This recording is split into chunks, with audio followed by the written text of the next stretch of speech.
All right, guys, listen, this is the blues riff and B. Watch me for the changes and try and keep up, okay? Hello, everybody, wherever you may be, from coast to coast and sea to shining sea. Welcome back to the Shack at Oregon. This is Ham Radio Live, a show about radio for people who love radio. From the four winds of the world, welcome back to Ham Radio Live.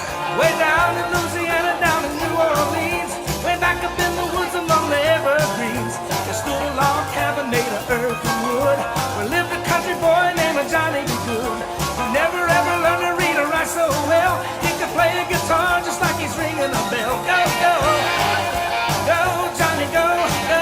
You know we got to play it. Go, Johnny, go, go, go. From Back to the Future, Go, Johnny, go, go. little Michael J. Fox. One of the most iconic movies in history.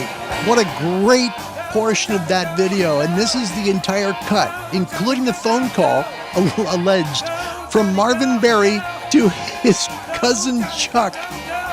Wait for it. Here it comes. First, Michael J. Fox has got to go crazy with the guitar, you know? It's Marvin, your cousin, Marvin Berry. You know that new sound you looking for? Well, listen to this.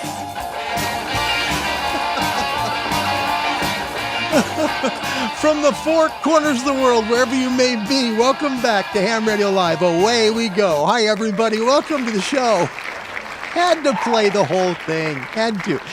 We played the Chuck Berry version of it last week. And I remember, I think it was Andy in the UK said, oh man, I was just getting into it. Don't cut it so short. So there you go. The entire cut from Back to the Future of Johnny B. Good. I hope you enjoyed that. This is going to be a fun show. You'll like it. We're going to talk about power supplies. Before you get bored and turn it off, don't do it. Because we're going to also talk about the December Volunteer Monitor Report, you know, from the ARL, where they catch people doing the wrong stuff on, you know, on ham radio. We'll have a segment coming up on that soon. Got a question for the show.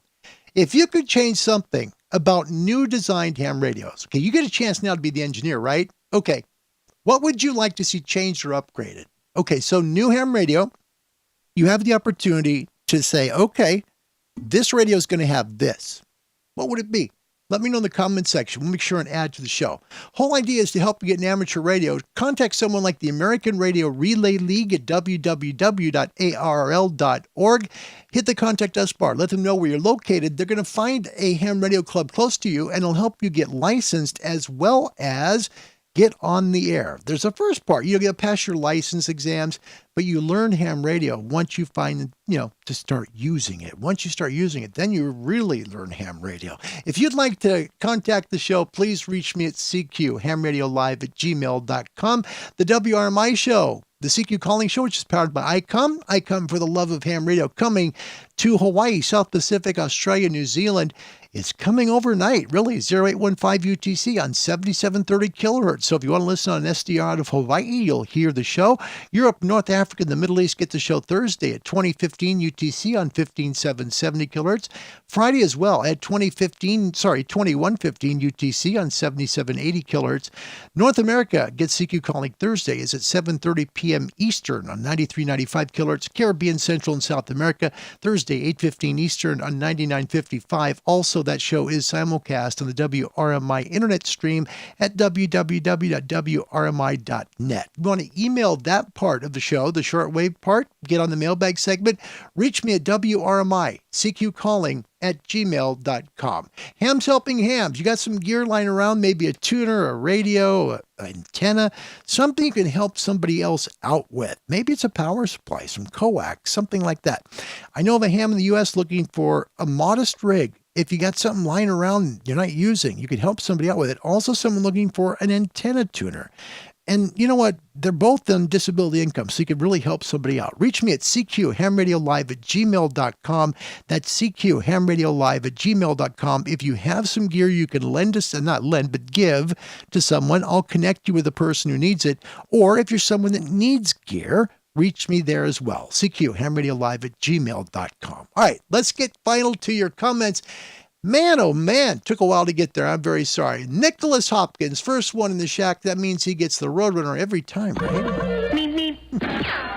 Hi, Nicholas. How are you? It's It's nice to see you. Thanks for coming, mate. Little Johnny be good. I'm going to have that in my head all day. Martin is here from the Netherlands. Papa Echo 9 Tango India Golf. Hello, my friend. Welcome. A very happy Wednesday night to you. Andy Cowley, 2 Echoes 0, Romeo Echo Echo from the UK. Hello, mate. Good to see you. My brother Bob, courtesy of WIFI. Only 4 letters. And Larry couldn't get them. Hi, Bob. My mate Mike in Jacksonville, Florida. Kilo Delta 2, X-Ray Delta says first. Almost. Jody. Kilo Bravo 4, Oscar, Victoria, Papa, hello, and welcome to Ham Radio Live. Hi, Jody. Nice to meet you. Thanks for coming. It's an honor to have you. Gary Strong from Las Vegas, Nevada. Whiskey 9, Papa Yankee is here. Thank you for coming today. Johan is here. Barcelona is in the house. Hi, Johan. Good to see you, mate. Wow, it is really nice to have you here from Spain today. Thank you for coming. Colin, I just got the phone with him. Yes, I did. That's Colin, and he's in Scotland. Welcome, Colin. Mike 0, Oscar Pop X-Ray. So honored to have you. Coming on Saturday. That's going to be a fun show. He's joining us to talk about antennas. He's got that Moxon build down. Really does. Join us this Saturday at 20 UTC to take questions from Colin in the UK to help you understand how to build your own antennas. And like he said when we were talking, I can build them a lot cheaper than I can buy them. You can learn that knowledge this Saturday at 20 UTC. Remember, 8 p.m. London, noon Pacific, 3 in the East. Then, the following Saturday, William Desjardins, Whiskey 1 Zulu Yankee, coming on to talk to us about building your own phased vertical array antennas. That's Saturday, January 22nd at 20 UTC. Head up north of the border on February 5th. Brad Humphreys, Alpha Echo 4, I'm going to do it again. Alpha Echo 4, Victor Juliet. Very simple to say, Larry, right?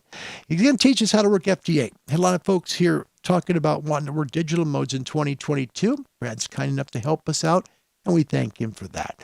Then the next Saturday, Charlie from Red Summit RF, November Juliet 7 Victor, is going to talk to us about working portable. That'll be a lot of fun. Please join us on February 12th at 20 UTC and meet Charlie from Red Summit RF. His call sign November Juliet 7 Victor. I want to welcome you, show. Thanks a lot for coming wherever you're coming from. It's truly a privilege to have you. James Stanley, welcome back. He's with Monty.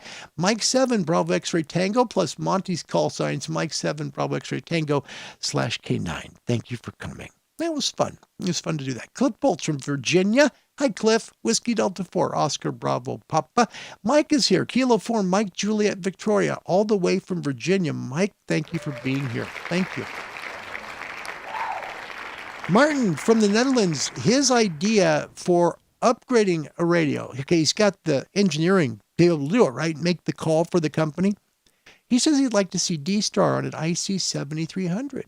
Now that's interesting because D-Star is a different mode completely than HF plus 6. That's interesting. But you have the power. That's a good answer. I love it, Martin. Keep them coming. Well done. That's great. Nicholas Hopkins, all-around radios to have a BNC connector. That's an interesting one. Yeah, absolutely. BNCs are nice, especially for receive antennas. That's a good one. We've got William back. Hello, my friend. His call sign is Kilo Yankee 4 India Foxtrot. Joins us from Jacksonville, Florida. Welcome, William. Good to see you. Hello to you, my friend. Good to see you. Nikolai's back from Romania. Yankee Oscar 8, November India Kilo. Hope you're having a wonderful Wednesday evening late there. Thanks for coming, mate. Kim Cheney is here.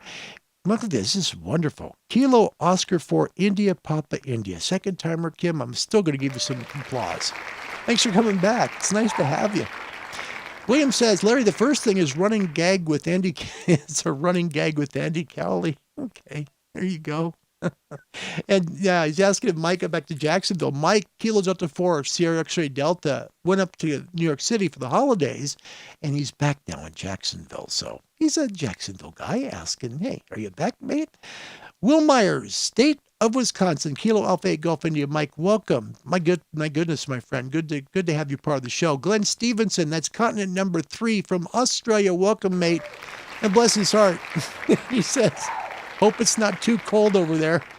It's not a bad day. We're probably upper 40s today, so that's good for us. Rod Clare joins us from Salem, Oregon. Good to have you. Martin Davies, welcome. Look at this. All the way from Wales. Mike Whiskey Zero, Charlie November Delta. That's a first timer. Welcome, Martin. It's nice to have you. Thanks for being here. Nice to have you. That's great. Nicholas says, LOL, sorry, all QRP radios have a BNC. There you go. Yeah. Kevin O'Doublehand, that is all the way from Ireland. Welcome. The Emerald Isle is here. Good to have you, mate. Good to have you. All right. We're going to get into something that's become pretty popular on the channel. It's people catching people doing things wrong on ham radio. It is the Volunteer Monitor Report for the month of December. Let's get into it. These are true stories.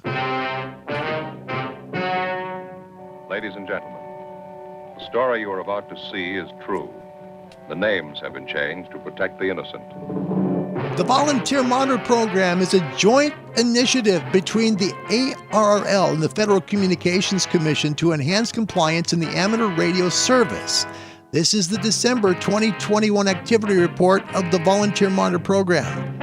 Operators in Center Hill and Coconut Creek, Florida were issued notices for excessive signal bandwidth on 40 and 75 meters in violation of Section 97.307A of FCC rules. General class operators in Hudson, Florida, Winterville, Georgia, Provo, Utah, and Bloomfield Hills, Jackson, and Howell, Michigan received notices for out-of-band SSB operations on frequencies not permitted by their general class licenses in violation of Section 97.301 of the FCC rules. Technician class operators in Baltimore, Maryland, Diveman, Illinois, Moore, Oklahoma, Bradenton, Florida, and Roseville and Rancho Cordova, California received notices for FT8 operation on unauthorized 20 and 40 meter frequencies in violation of Section 97.301 of the FCC rules. Hey, there's some good news. Commendation for exemplary amateur radio operation were issued to licensees in these cities: Delahunga, Florida, for managing medical and technical issues during the Six Gap Century Bicycle Race back in October; Riverside, California, for operation during the October Earthquake Situational Emergency Test; Swansea, South Carolina, for operation on the SC, which is South Carolina High Frequency Aries Net; Springfield, Indiana, for assistance to new operators in message handling; Mims, Florida, for exceptional efforts in correcting them, and Raymond, Mississippi, for exemplary operation during ARRL Field Day, statewide high frequency and VHF nets, and assistance to new operators. Now, overall, the totals for volunteer monitoring in November: 1,901 hours on high frequencies and 2,784 hours on VHF frequencies and above, for a total of 4,685 hours. High five to all the people in the Volunteer Monitor Program. Thank you. The key is not don't get caught. The key is don't do it. There's when you pass your license, you generally should know what's out of band, right? If you're general, for example, you're on 40. Okay. On 40 meters, you don't go below 7.178 megahertz because you're on lower sideband. 3 kilohertz back would be 7.175. Okay? So don't transmit anywhere below 7.178. Or if you're on 20, that's 14.225. That's upper sideband, right? So don't go below 14.225. 14.225, because it's going to be out of band. These are preventable. They really are. And sometimes, don't worry about so much high power, right? If you're using FT8, FT8 was designed for a QRP operator, and people sometimes jam it with too much power. Question of the day: if you could change something about new design ham radios, what would you like to see changed or upgraded? We also have a segment today on power supplies. We're going to talk about getting your first power supply, as well as making the choice. The Smokin' Ape has a wonderful segment on it. We're going to share it, and I'm going to save you the commercials in the middle of it, okay? I'll save you the problem. You'll hear. He does a great job just a wonderful job with it. William says, as of Saturday, he became an American Radio Relay League member. Welcome, my friend. We're mates in the ARRL. That's good. That's good. Welcome, Ocala, Florida here. Adam, November Yankee 5 Echo. Thanks for coming. Today's weather, powered by ICOM. It's getting better. We're going to get an amazing weekend coming up for HF conditions. I'll explain why. Here is your current A1A. Okay, you've got some sunspots kind of ringed on both sides of the sun. Okay, let's take a quick jump to QRZ, and we're going to see what the QRZ page basically says here. And it's a bit let me give you a quick this. I always save one thing when I do this, just because, quite honestly, I want to make sure it's here. The SFI, according to QRZ, right now is 99. Okay, so 99 SFI. Look at the solar number, 51. Okay, now those numbers are going to come up, and here's why. Here's the backside of the sun. 20 and 927 is kind of going around the sun, but look what's coming. 2925, 2924, 2926. 3 new sunspot groups will be hitting the front side of the sun within the next few days, and our numbers are going to increase. The only thing that could maybe plug the drain a little bit could be coronal mass ejections. We'll keep an eye on that. Right now, things look pretty good. Last 3 days of solar flare detection, we're bumping up a little bit to a C class out of 2924, but otherwise, we've got improving conditions. K-index has been quiet. K1 or K0 the last 24 hours. MUFs around the world. Alaska, 13.26. Boulder, 21.06. Ascension Island, 26.37. Hermanus, South Africa, 19.6. Athens, Greece, 12.44. Nive Island at 21.31 megahertz. Kilo Charlie 2 Golf Map. US, you're really able to run, I would say, average 25 megahertz right now, up to 28 along the West Coast. If you're up in Alaska, you're still going to be right about 10 to 12 megahertz. Down in South America, 25 to 36 megahertz. Europeans, look at that. What a pipeline you've got into northern India and throughout Asia. Great conditions on 40 and 80 meters throughout Europe, Asia, and the Far East. If you're in Australia, the Gold Coast right now is on 20 meters, heading towards Melbourne as well within the next hour. Your ham and shortwave forecast for today powered by ICOM. ICOM for the love of ham radio. And this will get better, okay? If I don't do a show tomorrow, it's because I'm literally going in for facial surgery today, where they cut me out like a jack-o'-lantern and leave me to die. That's what they do. So if there's no show, these conditions will be good the next few days, but they're going to get better. Daytime voice bands, 20, 17, 15, 12, and possible 10. And 10 will be open as we get to Saturday, okay? If you're in the northern hemisphere, southern and mid-latitudes, you'll have everything. 20, 17, 15, 12, and 10. CB radio skip, northern hemisphere, you'll have openings from time to time. As the weekend progresses, it should be open much of the time. Data should work 30 to 10 meters all latitude. Your nighttime ham band voice bands is 160, 80, 75, 60, 40, 30. Best DX in the north is on 40 meters. Best DX in the south is on 20. It'll work about 2 hours after dark. But keep in mind, 20 and 17 are wonderful at gray line, no matter where you're at in the world. Shortwave bands, daytime, 31, 25, 22, and 19. Shortwave nighttime bands, 120, 90, 75, 60, 49, 41, 31, 25, 22. And southern hemisphere will have the 19-meter band till about 2 hours after sunset. Then the signals will fade away. We're going to talk about some trivia questions as well as take your comments. We'll start with the comment section first, and we'll go from there. So right away, here we go. Nikolai says, but don't most modern transceivers prohibit out-of-band TX? I may be wrong. Yes and no. All right. Most modern transceivers allow you to transmit wherever. Really. You have to control where your band plan permits you to transmit. Okay? So if you're talking about them transmitting, say, for example, out of the 40-meter band, say above 7.3 megahertz, in the US, if you're in Europe, 7.2. Okay.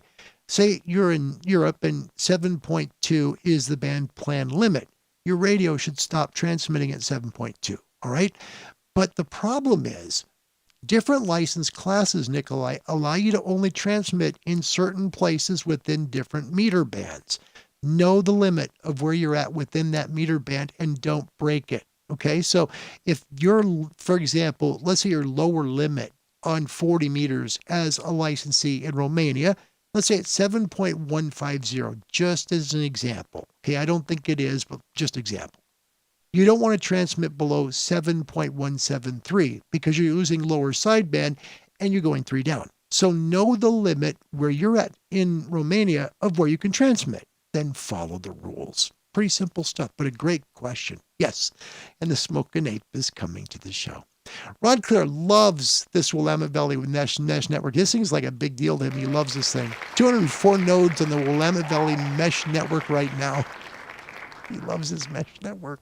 That's pretty good. It is. I mean, it's cool. Everybody's got their own thing for radio. And that's his. He loves to work VHF, UHF. Says in his upgrade for radios, new radios should not require external software to program for mere mortals.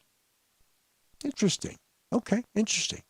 You know, Elecraft, the new K4, if you can afford it, all right, is wonderful because literally right in the screen, it'll tell you if there's a software update. You don't have to worry about anything. You just press the screen, it updates itself, and away it goes. That's nice to have.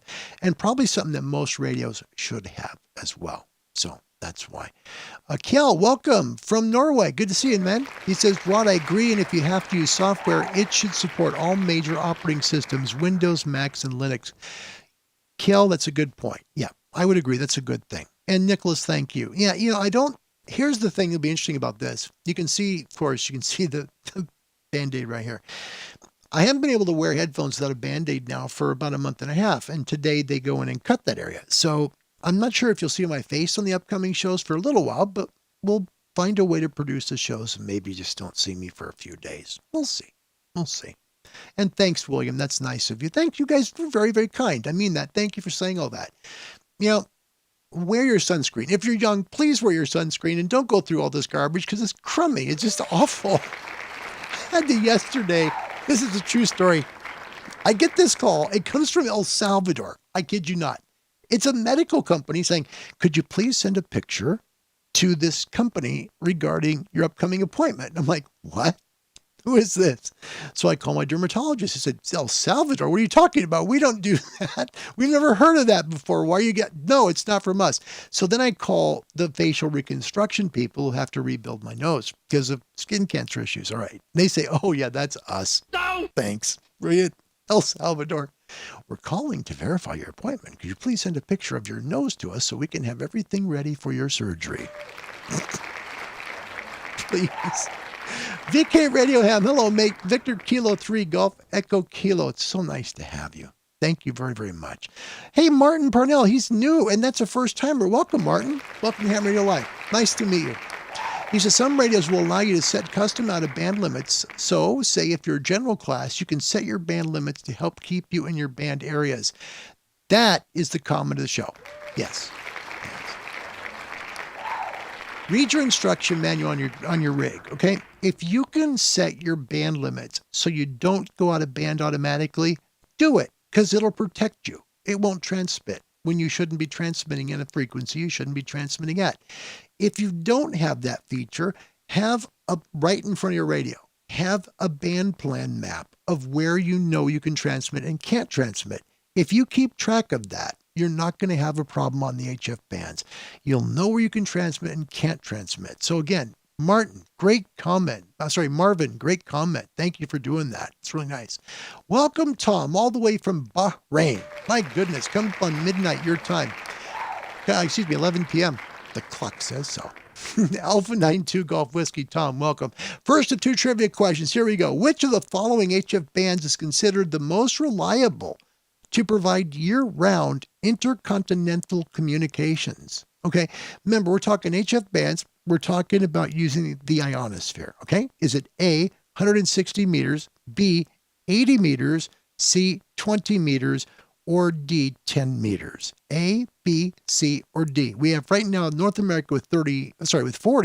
The world is at 35. Out of the North American continent, it's worth 10. Inside North America, it's worth 5. Which HF band considered to be the most reliable? Is it A, 160, B, 80, C, 20, or D, 10 meters? First one in with the right answer. Your continent gets it correct. And the first one in, all the way from Romania, Yankee Oscar 0, November India Kilo. It is Romania's Nicolae Cornama. He says 20 meters.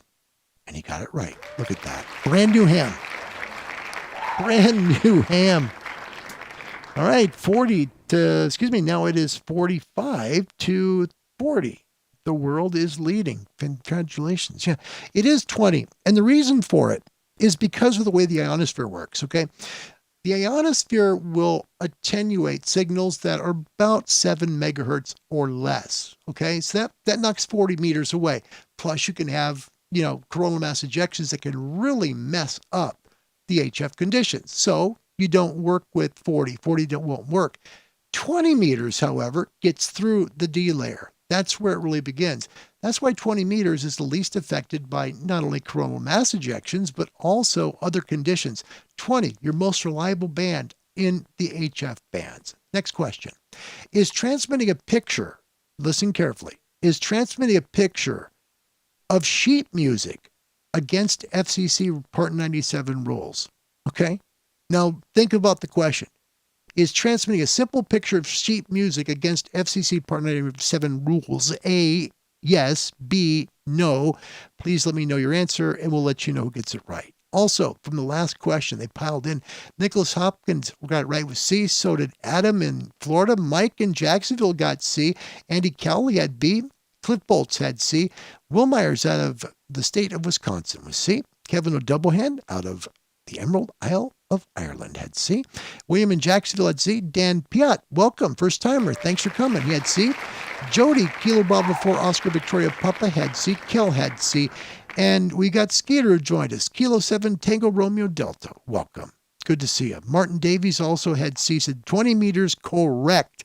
Marvin had it as well. Look at that. All right, next question. Yes or no? Is it legal to transmit a picture of sheet music? Okay, that's basically a question. Nicholas Hopkins, first in. He said B, no, and that is correct. Well done. Yeah. Keep in mind, it's weird regarding music with ham radio. It's very, very weird, okay? You can transmit like a picture of sheet music because that's not playing music. The reason why is because of copyright issues. Nobody knows it better than me. Okay, because I'll play music here and it'll get knocked for copyright. All right, so sometimes you won't hear the open of the show because I have to pull it apart, right? It has to be out. Yesterday, it's interesting. I played Rush, Spirit of Radio. I thought that's why they tabbed it and knocked it off the, YouTube stream. No, it's because I played freaking Hotel California in the middle of the show. Of course. Yeah, so it's because of copyright. It's because of ASCAP rules and copyright. You can't play music over your radio. It's a bit like you were a radio station then, and that's broadcasting. So ham radio is about transmitting and making contacts, not broadcasting. That's why you can transmit sheet music and not play it, okay? That's the best way to put it. So again, Nicholas, let me know you're out of, because I believe you're UK if I remember right, but help me out. Greg from Bettendorf, Iowa, welcome to the show. Kilo Fox 0 Charlie Union Zulu says no. Adam had the correct, so did Nikolai. 2 for 2, Nikolai. Well done. Andy Cowley had A. Glenn in Australia was C. Kjell had A. B from Cliff Bolts. William had A in Jacksonville. Dan had B. VK Radio Ham, my mate in the Down Under area was nice, warm, and the Kookaburras are singing. He had A. Martin Davies said he can do that. Yes, you can. Steve, welcome from the UK. Mike 7, India Whiskey Hotel. Welcome back. Good to see you. Plasma Storm, this would be William out of Jacksonville. Most sheet music is under copyright and therefore against the copyright law and therefore against it. No, not true. Sorry, William. That one's not true. No. You can send sheet music. You can send a photo of sheet music. You can. Like, say, for example, you're sending a packet. You can send that. That's fine. You just can't play it. That's what the difference is, really. All right, we're going to talk a little bit about the wonderful world of power supplies. Don't get bored. This is great. Great stuff by the Smokin' Ape, and you'll love it. And by the way, he's in Claremont, Illinois. So that's good. That means North America's tied the game. Good. That's why I asked. Okay. So we're going to talk about power supplies, starter supplies. This is my first. Okay, this is the old Samlex, and this is it's kind of a simple supply. It's an SEC 1235M. So the Smokin' Ape did a really good segment on this, and I didn't want to not play that because I could talk about this, the MFJ that I've got sitting right next to me, which is the 4245, as well as the Astron 35A, which I also have. This has not been reliable for me. I'll be honest with you. I've had it. It was my first supply. It powered up my 7300 and my 590 SG. It no longer works. I keep it around because it's a power supply and I can spin around and make the dials move. But anyway, it's a great paperweight. I haven't had as much luck with it. A lot of people do like it, and the ape will talk about it shortly. This is from Smokin' Ape's YouTube video, and it's fantastic. I hope you enjoy it. The description for the Smokin' Apes YouTube channel will be below in the description section. I hope you enjoy this. If you're new to ham radio and want to get on the air, your radio won't plug into the wall. It won't. But here's how you get it started up. Supply for your ham shack.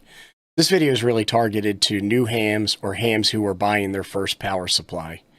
Before we get started, I did want to say that down here, there are some buttons, a like button, a comment button, a subscribe button. Go ahead and click them. It'll make you happy. Now let's get started.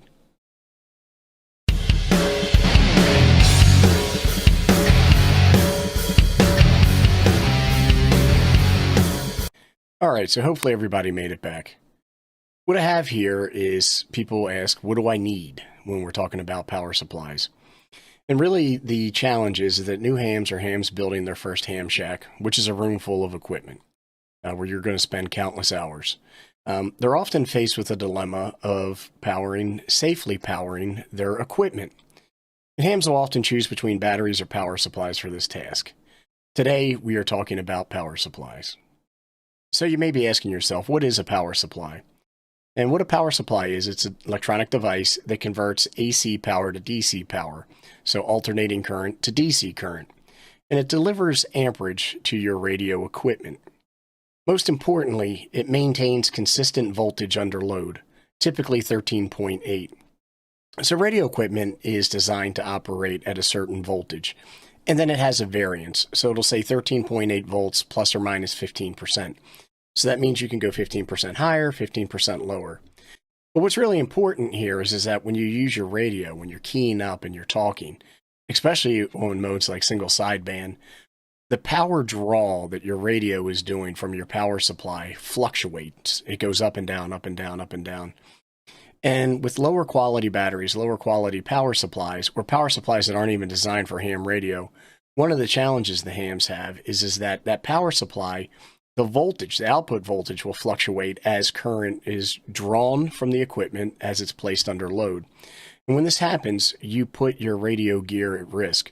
So it's important to get a power supply that's reliable and then can maintain the voltage standard that is set out for your radio. And we're going to talk more about that as we go through this presentation.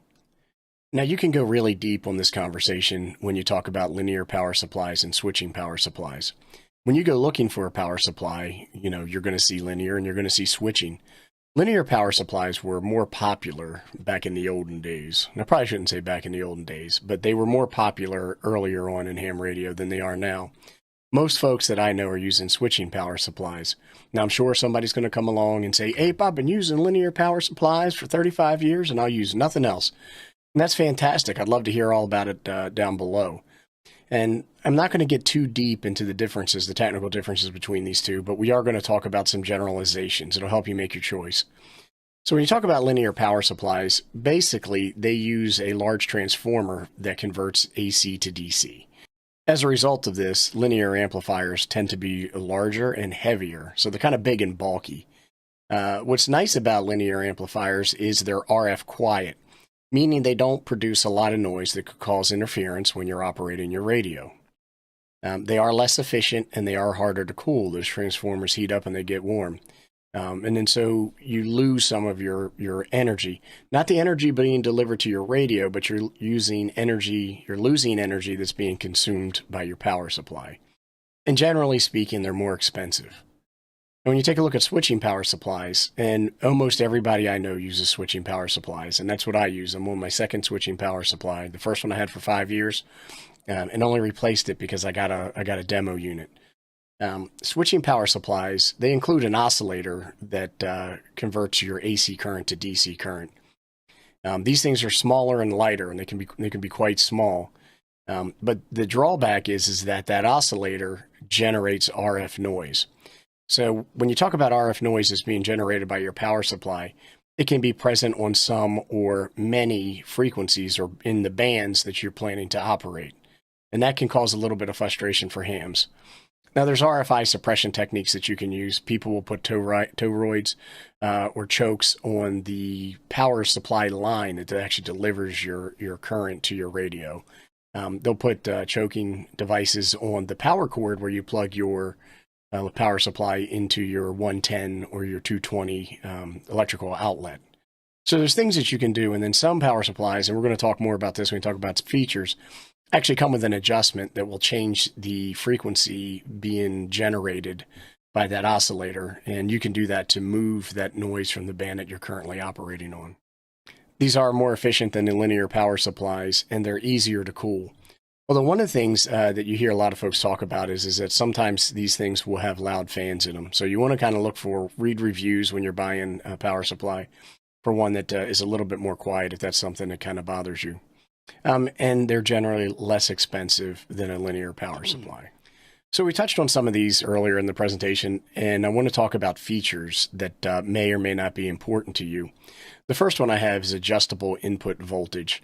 And as I mentioned, that you'll get power supplies that'll have a little switch on the bottom or the back that allow you to toggle between 110 or 120, as some people will call it, and 220. This is handy if you travel between the United States and maybe the European countries where they use a different voltage, or maybe you have a different type of power running into your ham shack, or maybe you're running 220 out there or something, and you want to use that for a higher power supply. But in any event, it is a feature that you may see on some power supplies. Another one is adjustable output voltage. And some hams will say this isn't important. It's not something that I'm concerned about. Personally, I like having it. I don't really use it, but it's nice to have in the event that I need to use the power supply for something that requires something other than 13.8 volts, which is often referred to as a 12-volt system. So it's generally just a little knob on the front of the power supply that you can adjust that will adjust your output voltage. You want to look at the rating for your power supply, and it'll call it output current. And a lot of times these manufacturers will just list the peak output current.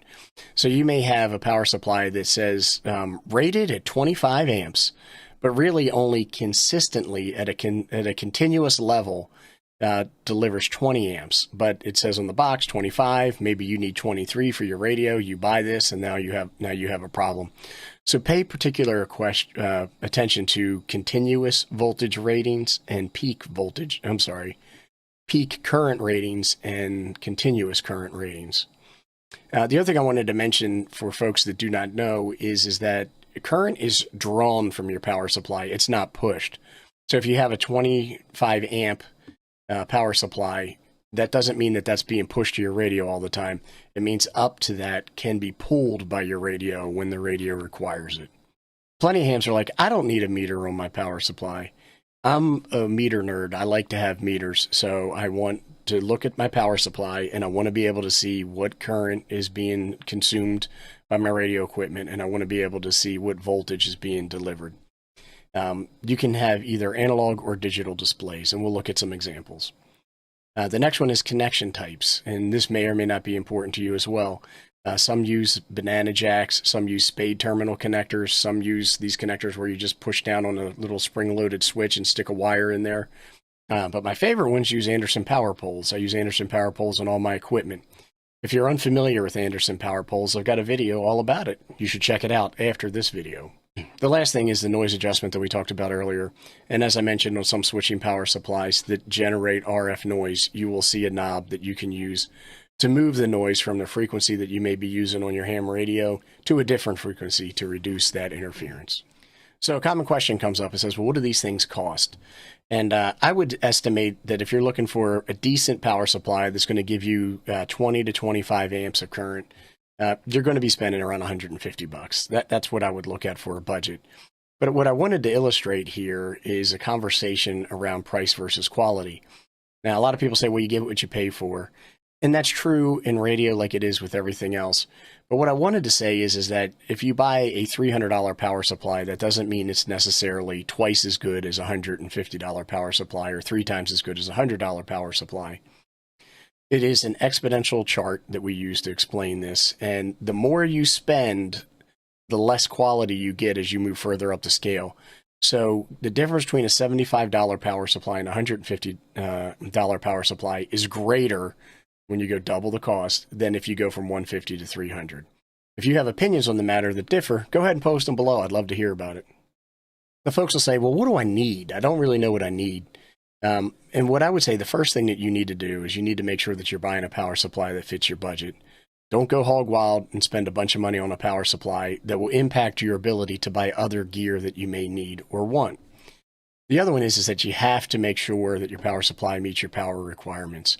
You don't want to get something that's going to underpower your radio. If you do, you're going to have to operate your radio at a lower wattage than you are capable of doing.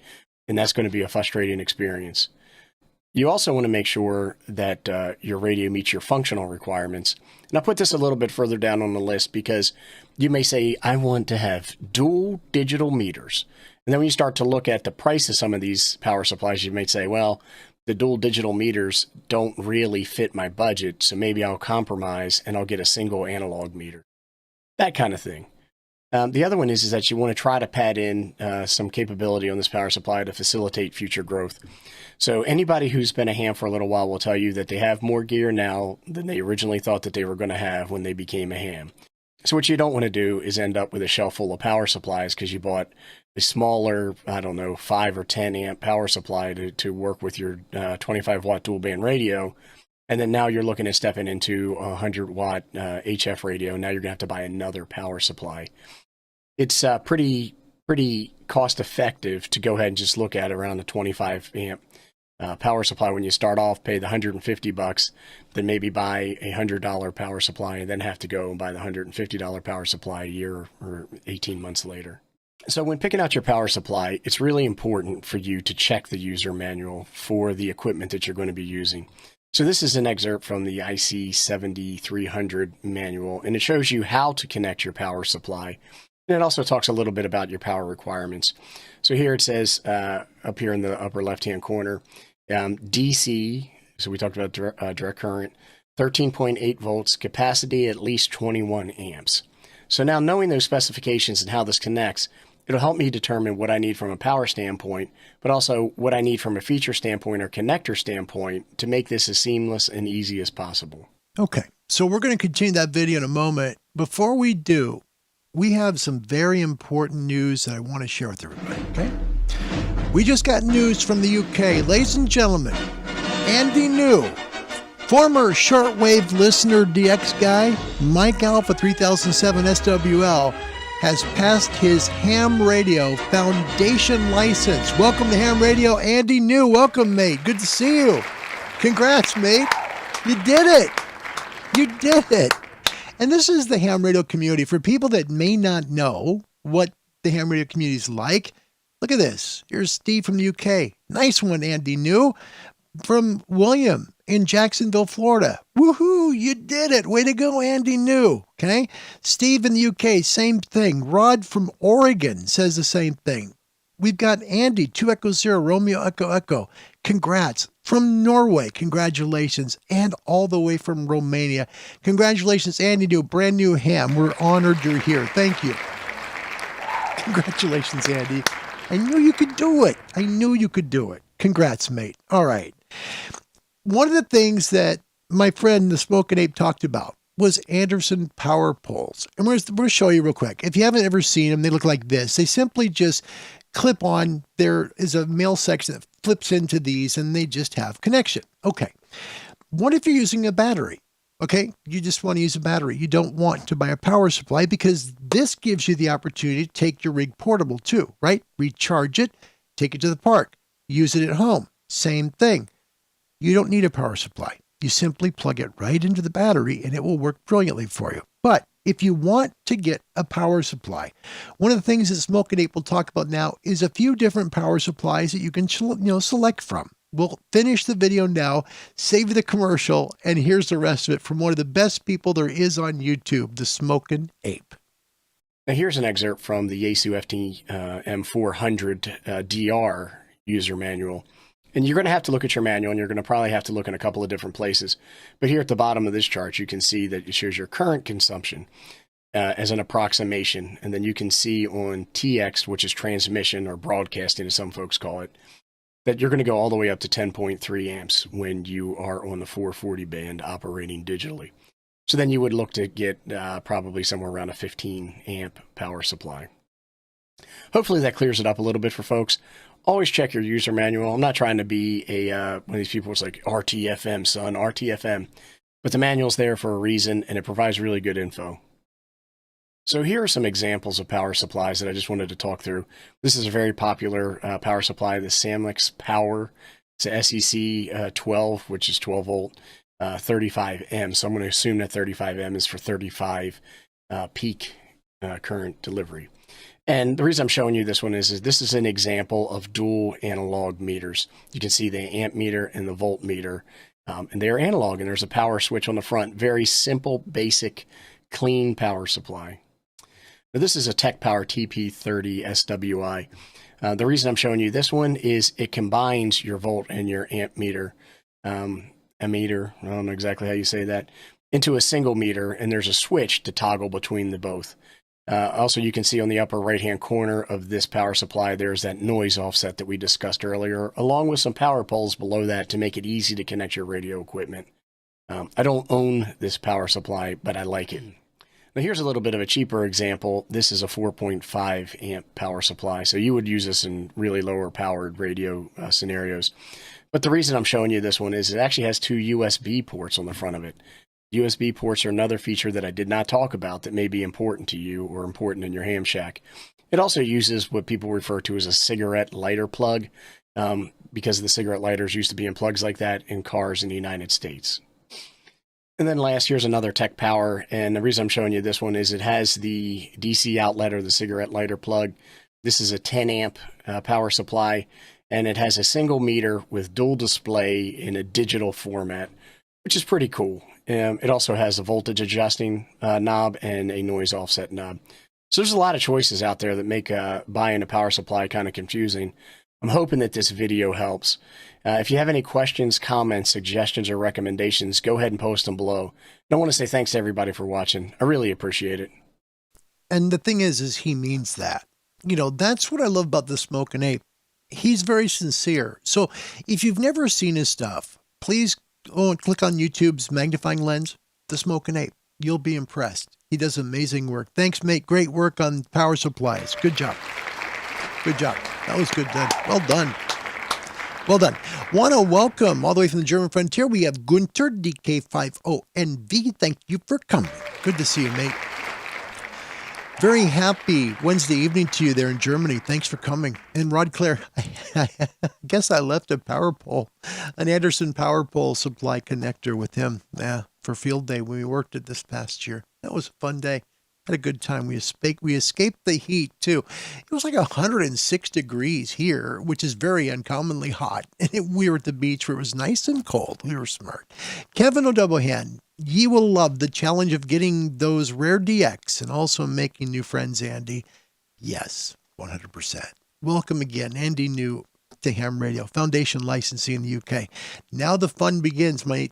Now you work the radio. Now you get to learn about how radio really works, mate. And you can do it. You can do it. You hang in there, mate. You hang in there, okay? We're going to go with your final comments here. I'm going to show you a few power supplies. This is one that he talked about here, the Samlex Power SEC 1235. This one I had. Didn't work out well for me, but it's got decent reviews. Also, I do have this one. It's worked brilliantly for me. The MFJ 4245. It's been working for 3 years now. No problem here. I did select up. I wanted a linear, so I went for the Astron RS35A. You can see the 2 power pole connectors in front. It's just a brilliant little box. It's heavy as heck, but it's a linear power supply, so you're not going to get, RF noise from it.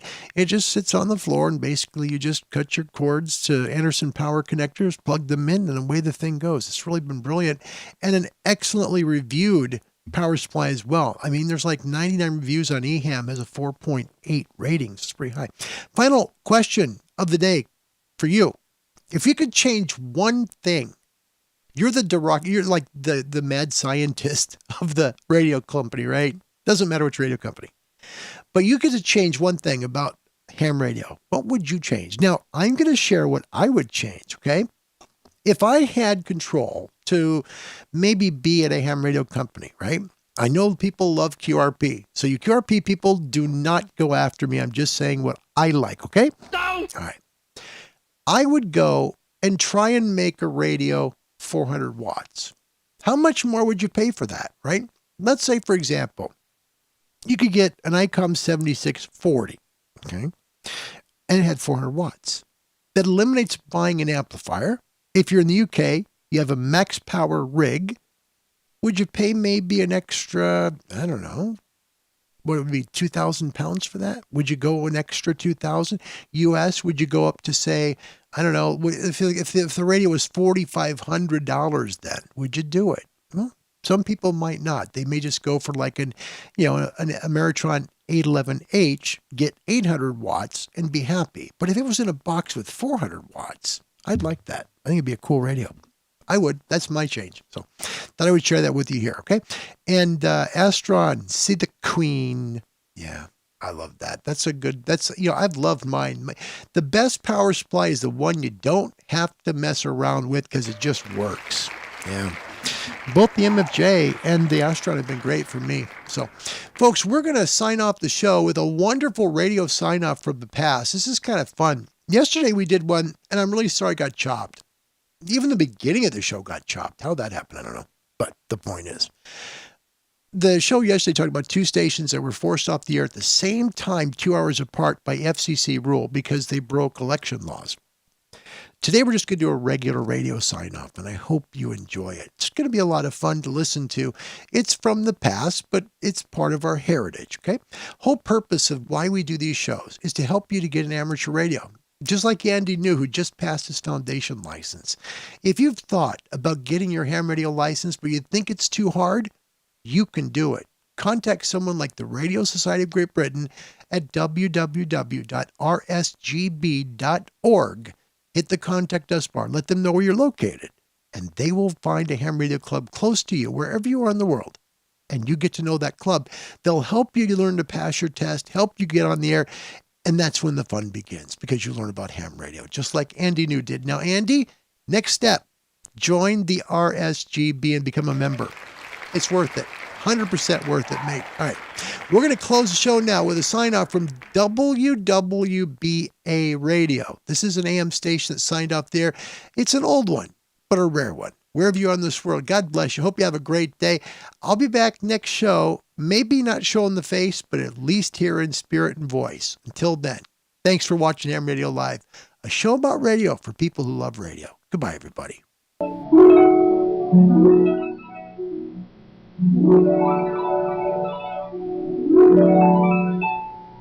Due to FCC regulations, radio station WWBA must now sign off the air. WWBA operates on an assigned frequency of 680 kilocycles on the AM dial at 1,000 watts of power. We invite you to set your FM radio dial to 107.3 for a continuation of wonderful Bay Radio music on WWBA FM. WWBA AM will resume broadcasting at 6 o'clock tomorrow morning. For the staff and management of